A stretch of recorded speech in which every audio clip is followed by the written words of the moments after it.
My parents, Mr. President, were born in the colonial India. And I was the first generation that grew up in an independent Pakistan. I want to make it clear that any attempt by the fascist, totalitarian, RSS-led Indian government to aggress against Pakistan will be met by a nation that will fight for its freedom to the end. This hall heard the incessant rant of someone who had nothing to show for himself, who had no achievements to speak of, and no reasonable suggestion to offer to the world. Instead, we saw lies, misinformation, warmongering, and malice spread through this assembly.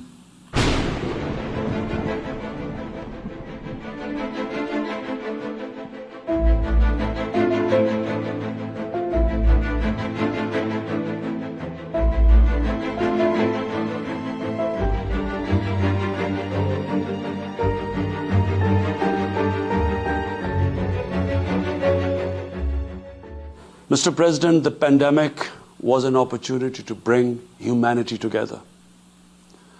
Unfortunately, it has instead fanned nationalism, increased global tensions, and given rise to racial and religious hatred and violence against vulnerable minorities in several places.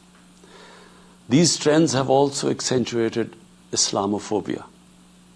Muslims continue to be targeted with impunity in many countries. We stress that willful provocations and incitement to hate and violence must be universally outlawed.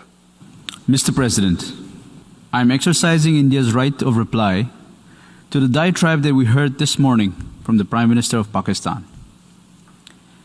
Mr. President, this August forum witnessed today a new low on its 75th anniversary.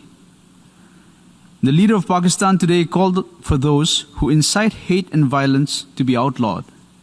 But, as he went on, we were left wondering, was he referring to himself? The one country in the world today where I'm sad to say the state sponsors Islamophobia, and that is India. The reason behind this is the RSS ideology that unfortunately rules India today. They believe that India is exclusively for Hindus and others are not equal citizens. The secularism of Gandhi and Nehru has been replaced by the dream of creating a Hindu Rashtra by subjugating, even cleansing India's 200 million Muslims and other minorities. In 1992, the RS destroyed the Babri Masjid. In 2002, some 2,000 Muslims were slaughtered in Gujarat, and this was under the watch of Chief Minister Modi. In 2007, over 50 Muslims were burnt alive by RSS arsonists aboard the Samjhauta Express train. In Assam, around 2 million Muslims faced the prospects of being arbitrarily stripped of their nationality through the adoption of discriminatory laws. The Hindutva ideology is set to marginalize almost 300 million human beings, Muslims, Christians, and Sikhs. This is unprecedented in history, and this does not augur well for the future of India. As we all know, that marginalization of human beings leads to their radicalization. This hall heard the incessant rant of someone who had nothing to show for himself, who had no achievements to speak of, and no reasonable suggestion to offer to the world. Instead, we saw lies, misinformation, warmongering, and malice spread through this assembly. The words used today at this great assembly by the leader of Pakistan demean the very essence of the United Nations. For a nation that is deeply buried in medievalism, it is understandable that the tenets of a modern civilized society, such as peace, dialogue, and diplomacy, are far-fetched. Allow me, Mr. President, to jog their minds a little about the stellar record of Pakistan. This is the country that has systematically cleansed its minorities, including Hindus, Christians, Sikhs, and others, through the abuse of its blasphemy laws and through forced religious conversions. For someone who professes to be a champion of Islam, this is also a country that has encouraged killing of fellow Muslims merely because they belong to a different sect or to a different region in Pakistan, and through sponsoring terrorist attacks against its neighbors. Mr. President, for over 72 years, India has illegally occupied Jammu and Kashmir against the wishes of the Kashmiri people and in blatant violation of the resolutions of the Security Council and indeed its own commitments to the people of Kashmir. On 5th August last year, India illegally and unilaterally sought to change the status of the occupied territories and deployed additional troops, bringing the total number to 900,000, to impose a military siege on 8 million Kashmiris. All Kashmiri political leaders were incarcerated. About 13,000 Kashmiri youth were abducted and thousands tortured. A complete curfew was imposed, accompanied by a total communications blackout. Indian occupation forces have used brute force, including pellet guns against peaceful protesters, imposed collective punishments, including the destruction of entire neighborhoods, and extrajudicially murdered hundreds of innocent young Kashmiris in fake encounters, refusing even to hand over their bodies for burial. The Kashmiri media and those daring to raise their voice are being systematically harassed and intimidated through the use of draconian laws.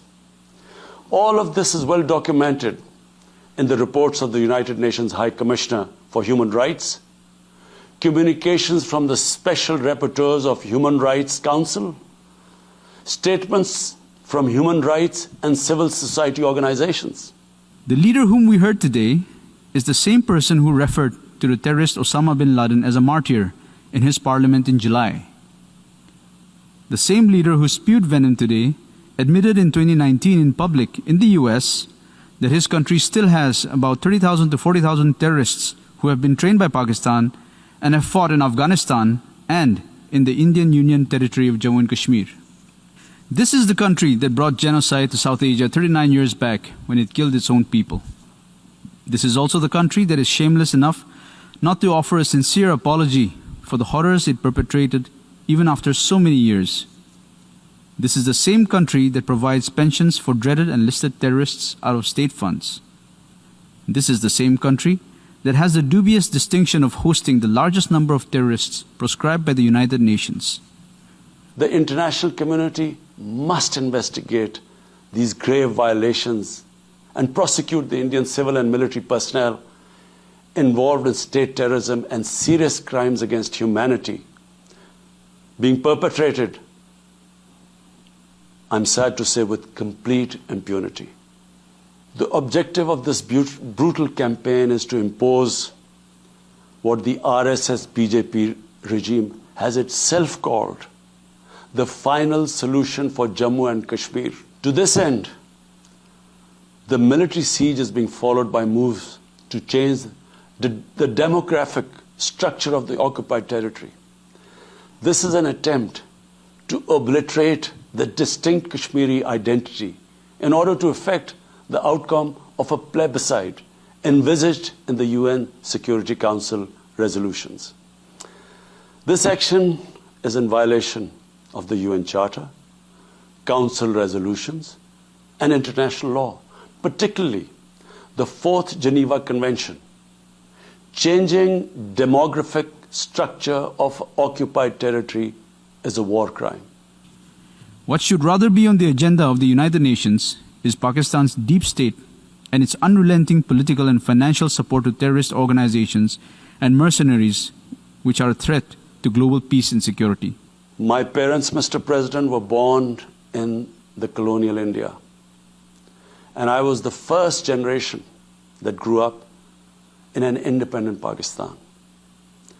I want to make it clear that any attempt by the fascist, totalitarian, RSS-led Indian government to aggress against Pakistan will be met by a nation that will fight for its freedom to the end. Mr. President, there will be no durable peace and stability in South Asia until the Jammu and Kashmir dispute is resolved on the basis of international legitimacy. Kashmir has been rightly described as a nuclear flashpoint.